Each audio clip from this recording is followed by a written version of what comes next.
திருச்சிற்றம்பலம். மாறுநாடு கருப்பன் மீது பறிவிடுது சோதனைகளையும் வேதனைகளையும் பரிகிடம் எடுத்துரைத்து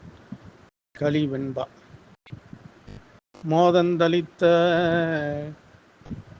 அறையுமச்சி செந்தட்டியேவி தீது எனையடிச்சும் அத்துமீறல் சேதம் செய்த பூனைமுடி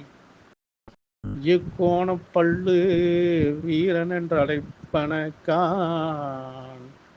நேருக்கு இரவில் நடந்திட்ட ஏனை கொடுமை இன்னும் கண்டு பணம் பலவும் பொய்ப்படுத்து மண்ணிடம் வாங்க காண்க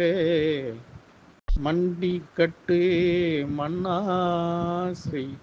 ஊண்டி பூனை முடி